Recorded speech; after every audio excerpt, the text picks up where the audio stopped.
টাকার অভাবে যদি দেওয়ালে পিঠ ঠেকে যায়, তাহলে এই দোয়া আর এই আমল একবার করে দেখুন। ইনশাআল্লাহ টাকা রিজিক নিয়ে দুশ্চিন্তা জীবন থেকে দূর হবে। তো প্রিয় ভাই, জীবনে অনেক সময় এইরকম পরিস্থিতিতে আসে যা ইনকামের রাস্তা সব বন্ধ হয়ে যায়। তো সর্বপ্রথম যে কাজটি করবেন, যখন দেখবেন ইনকামের কোনো রাস্তা নাই, মনে হচ্ছে সব বন্ধ হয়ে গিয়েছে, তখন ভালো করে একবার উজু করে নেবেন। উজু করার পরে 2 রাকাত নফল প্রয়োজনের নামাজ পড়ে নেবেন। পড়া যখন হয়ে যাবে, তখন আপনি হাত উঠিয়ে দোয়া করবেন। হাত উঠিয়ে কী করবেন? দোয়া করবেন। আর এই আমলটি আপনি নিয়মিত একটি সময়ে করতেই থাকবেন, মানে বাদ দিবে না।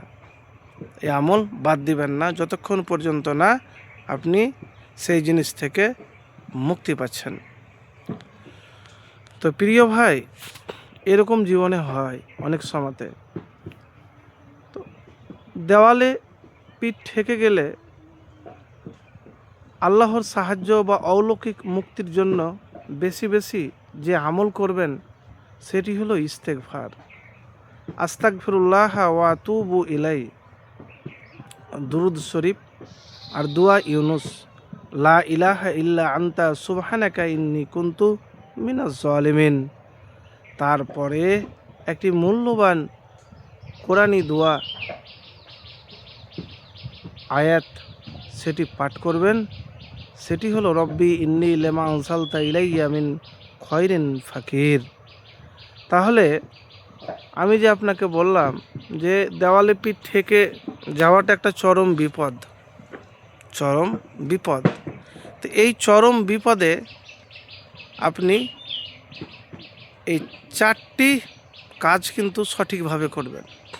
প্রথমে বলেছি 2 রাকাত নফল নামাজ এবং হাত উঠিয়ে দোয়া, সেটি কিন্তু দিন বা রাতের এক সময়তে করবেন। তো রাতে, গভীর রাত্রে করাটাই সবচেয়ে বেস্ট, ভালো হবে।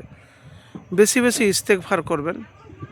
আস্তাগফিরুল্লাহ ওয়া আতুবু ইলাই, দুরুদ শরীফ, দুরুদ ইব্রাহিম বেশি পাঠ করবেন, যা দুশ্চিন্তা দূর করে।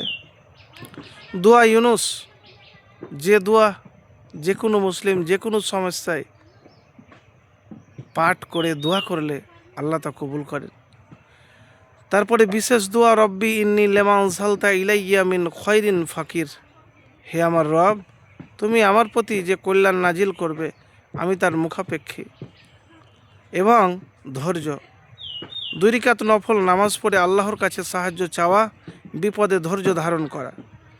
এই আমলগুলো পূর্ণ বিশ্বাস একাগ্রতার সাথে করলে আল্লাহ তাআলা অলৌকিকভাবে পথ খুলে দেন। তো প্রিয় ভাই, এতটুকুন বলবো, হতাশ নাইরাশ না হয়ে শুকরিয়া করবেন আন্তরিকতার সাথে, আলহামদুলিল্লাহ, আল্লাহর কৃতজ্ঞতা প্রকাশ করবেন। তো প্রিয় ভাই, এভাবে আমল করে দেখুন, ইনশাআল্লাহ ফলাফল পাবেন।